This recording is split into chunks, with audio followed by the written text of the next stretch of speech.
Hello, hello, everyone. It is wonderful to be sharing this information with you as a bit of a reminder.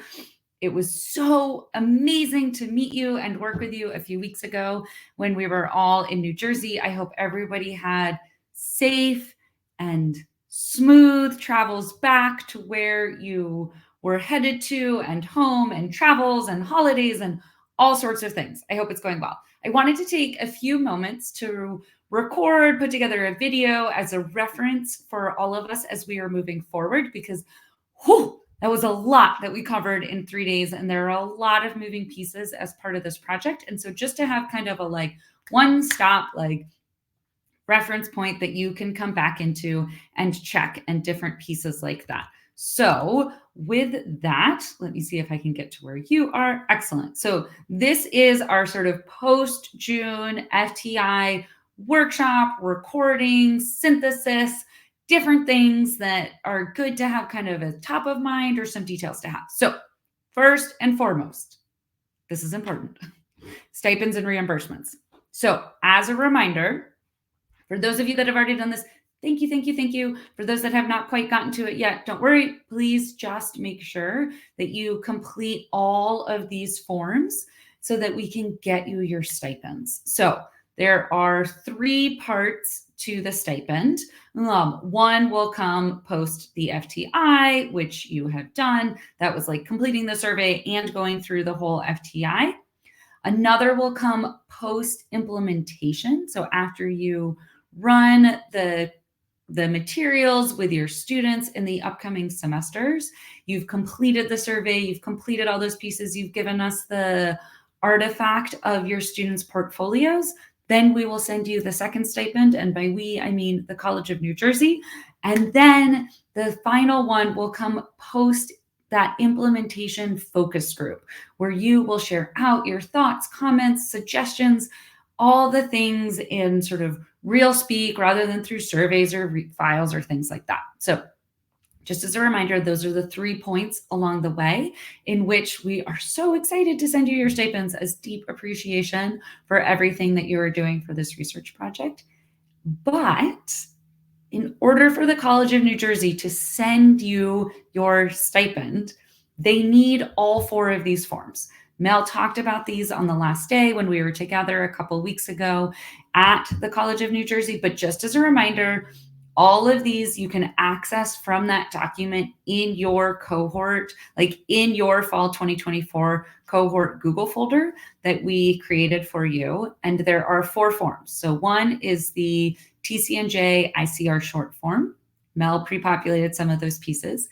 The next is your TCNJ professional services contract. They need a W-9. And if you would like, it's really 3 forms and then an optional 4th. If you would like a direct deposit rather than a check, then you need to complete the College of New Jersey direct deposit form. So at least the first 3, the short form, the contract, and the W-9 are needed before they can send you any money. And if you want it to just beautifully land in your bank, make sure you complete that direct deposit form. And as a reminder, if you have any receipts, documents, components that are involved that are related to your travel to get to and from the College of New Jersey and that dinner on, when was it? Thursday night? Wednesday night? The second night? Remember, there's up to $30 for that. Please make sure that you submit all of those documents to Rebecca and Mel. Sorry, that's not me, that's me, Mel. All of that should go towards Mel and Rebecca so that they can submit those. And they're asking for those by Friday, y'all. So by June 28th, if you haven't done it yet, please get those in. We would love to be able to support you all with your travel and get you those reimbursements, get that money back into your hands. Okay. Those are important pieces. I wanted to put them up front and center. Now I just want to do kind of a review of the different components of what we call sort of in the proposal, and as we're talking about it internally in the team, are the CSIs, the Curriculum Supplement Initiative, which is really just the pieces we are asking you to take into your course with your students. And I just wanted to, again, provide a refresher, review, something that you can come back and look at. And we are here to answer your questions along the way. But just as a reminder, we are trying to look at the self-efficacy and skills of your pre-service teachers as it relates to teaching with STEM data. And specifically, we are looking at exploratory data skills and question asking and their self-efficacy. So the components that are a part of that, they are in this MVP hands-on activities subfolder of your Google folder. And there are 4 hands-on session activities that we are asking you to do. There's the table organization activity. There is the graph type matrix activity, the data exploration, where we did that sort of structured way into a data set that somebody else had collected. And then there are the 2 parts, part 1 and 2, or A and B, of the nonsense data activity. So those are the 4 hands-on sessions that we are asking you to integrate into your course. Then another piece is that we're asking you to have your students collect data. So either they go out and collect the data themselves, like we did with our temperature probes, or they access data from an online data portal like we did with Globe ADAPT when we were all together. So you can do both, you can do one or the other, but there is a data collection acquisition piece, and then the students are making a visualization, getting feedback, and revising their graph. So that is what sort of rounds out this data collection acquisition piece, is a graph, feedback, and a revision. And so support resources for that are within your MVP data graphs, feedback, and revision materials subfolder. And then remember, we've got 2 sets of videos. So there are the SME, NASA SME, so NASA subject matter expert videos, and we're asking you to use 3 of the 6 of them. So I've listed out what all 6 of those videos are. They are all located here in your MVP video materials subfolder. Each has a slide with a link to the video and then the suggested reflection questions, as well as within the same folder, the MVP video materials subfolder, are the classroom videos. We have 4 classroom videos, and we're asking you to use 2 of them with your students. You can use more than 2 classroom videos, and you can certainly use more than 3 NASA SME videos. We just ask that at least you do 2 classroom and 3 NASA videos to give your students the exposure. The classroom videos, exactly the same as the NASA SME videos. Within this subfolder is a Google slide. It has a link to the video and suggested those reflection questions to get your students, your pre-service teachers, to reflectively think upon the videos. The other hands-on activity, or like actual in-person activity we are asking you to do, is the building blocks activity with the discussion. So that scaffolded way to make sense of the table. In the hands-on activity MVP subfolder, I've included slides, those introduction slides, as I was walking, sort of orienting you to what this resource is, as well as the activity slides of what we're asking your students to do as they are making sense of that building block resource. It's a doozy, so we've tried to kind of over time iterate and refine how we introduce it to pre-service teachers and make it as meaningful as possible. And then finally, as I was mentioning earlier, your students' portfolios. So there is information in the MVP data graphs, feedback, and revisions material about the portfolios, as well as details in the fall 2024 session sequence suggestions. So in both of those places, you have resources and materials to help you with what needs to be included in the portfolio in terms of your students' initial graphs, feedback, revisions, their reflection prompts on thinking about the experience overall of working with data, and they're exploring the data and different pieces like that. So just wanted to give those are the session materials that we are asking you to do. In your folder, you will see a Google slide link for a data journal. I want to be very explicit. This is 100% an optional way that you can have your students develop their portfolio. So you do not have to assign the data journal. You do not have to use the data journal. But if this is of interest or value, we took the equivalent of Mike's composition notebook data journal that he does with his pre-service teachers, and we created it as a template in Google Slides. So if you want to kind of use that, that is an optional resource for you, and just wanted to explain what that file was. So it's in your folder, but it is optional. As a reminder, we used to batch all of those pieces, all those session activities and materials into 5 distinct sessions. But based on feedback that we received from cohorts 1 and 2, we are not requiring or asking you all to teach it in those 5 sessions. However, if you are interested in seeing what previous cohorts did, or if it would help you get a sense of how to think about integrating it into your upcoming course syllabus, then we've provided this fall 2024 it's such a tongue twister, session sequence suggestions. Thanks, all. You're so patient with me. No, again, just optional, but we sort of map out what we have done with previous cohorts in case that is helpful, and put some names across these sessions of how previous cohorts have referred to the sessions. Another optional component is that we have included something that we took out for your implementation based on feedback of sort of just too much stuff, is we've included this optional pre-work material, and we've batched all of that together. So pre-work can include active practice. It can include all the mini lectures on different data topics that I put together for your pre-service teachers. It includes reflection prompts about those mini lectures and or their active practice. And I've put together a document that explains what all those different pieces are and suggestions of timing and where you can find different pieces. And if you're using the data journal, what slide you could have students respond to those things in the optional data journal. Very similarly, there is also post-work suggestions that we are not requiring you to do this coming semester with your students, but that previous faculty have done. And so we provided them as an optional in case this is a helpful thing to think about, way to think about integrating it into your syllabus.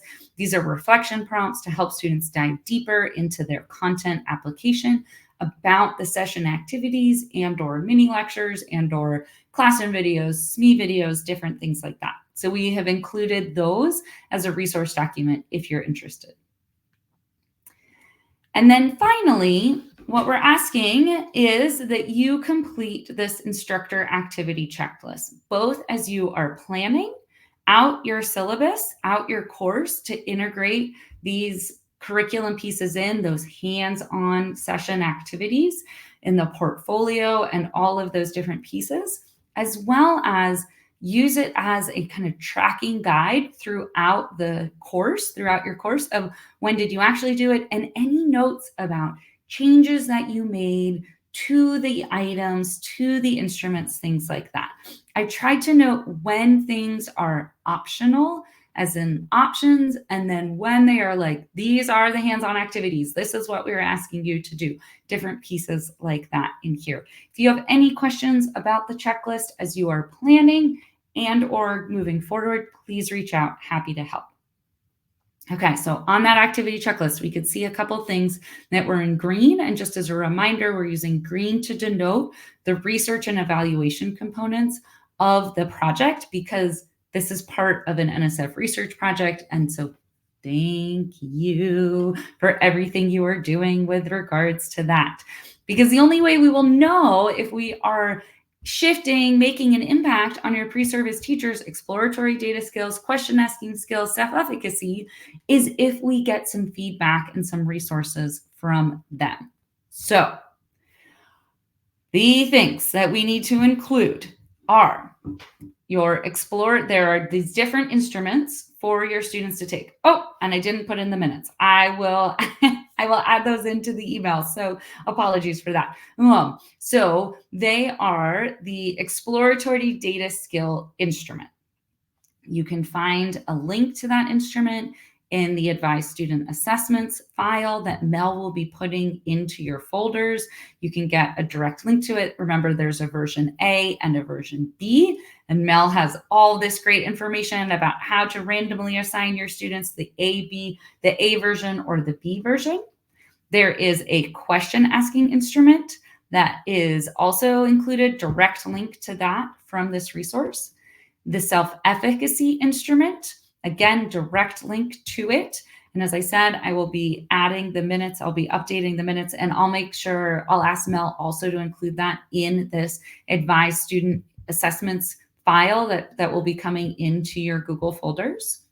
And then for the post, all three of those, and Mel has descriptions about, for the post versus the pre, which of the exploratory data skill instrument your students should be taking. And then there's the demographic survey for your students to take, for your students to complete. So those are the instruments, the surveys, things like that, with direct links to Qualtrics. And then the other piece are the portfolios, that artifact portfolio. And so we're asking you to share your students' portfolios with the project team at the end of your implementation. And there will be a file that Mel will be creating and adding in that will be Advised your name collecting artifacts with all of the specifics on what it requires and all those pieces. And let me pause and say, Mel will be talking to you about all of this in your pre-implementation call in August. So have no fear, don't worry. All of these resources are coming. They will be just going right into your Google folder so that you can find them easily. We're trying to put everything all in one space for you to have access to it. And all the details will be talked through again. You can talk through them with Mel. You can send an email ahead of time if you'd like, but just know we have that call on the calendar in August so that we can talk through all of these in more detail as well. The final thing that we're asking of your students is for them to complete a survey to give us feedback about these different activities. So that is part of the evaluation. That helps me revise the curriculum material to best support your pre-service teachers and you and your colleagues as faculty with it. And Mel will be sending the link to that as we get closer to the end of the semester that you're implementing. Your pre-service teachers, your students are a huge component of this project, but you all are also a really big component of this project. And as you know, we also have research evaluation components that you are helping us out with as well. You have already done your pre-FTI, like orientation, video, call, things like that. You've already done your participating in the FTI and completing the post-FTI survey. Doesn't it feel so good when you can like already check things off the list? Okay, but there are a few other things, right? So there will be that pre-implementation call coming in August. Mel is reaching out, coordinate with Mel for that piece. We will also be asking you to complete a survey at the end of your implementation to give us feedback on the different hands-on activities and components of the project that we handed to you to do with your students. And then, as I mentioned at the beginning when I was talking about the stipends, after the semester is done, so we got to get like out of grading and all the chaos at the end of the semester, we will coordinate a focus group when as many of you, hopefully all of you, can attend and give us your sort of free-form, informal feedback about how things went. For any of this to happen, for you all to participate, for your students to participate, we need this IRB approval, and we need to obtain that site letter from your institutions. Mel is the holder of all of the details and specifics and logistics about all of that. But she's asked me to remind you that you need to obtain a site letter from your institution in order to participate, in order for your students to participate. You signed your consent forms. Thank you. In order for us to get your pre-service teachers to sign their consent forms and provide all of those instruments and the portfolio, all those things that we need for the research part of the project, as well as the evaluation, the surveys at the end of the semester, we need that IRB approval and those site letters. So Any questions about that, please direct them to Mel. In general, thank you for all that you bring, all that you are bringing to this project, all that you are standing for your pre-service teachers. Mel and I are here to support you every step of the way as you are planning, as you are implementing, as you are reflecting, as you come out of it. So please do not hesitate to reach out to us or share any comments or feedback that you might have about any of the steps along the way. We are here for you, cheering you on, and here to support, and just in deep appreciation for everything that you are doing to help us with this research project. With that, I hope you have a wonderful rest of June and a fantastic July, and I cannot wait to connect with you all in August. Bye, everyone.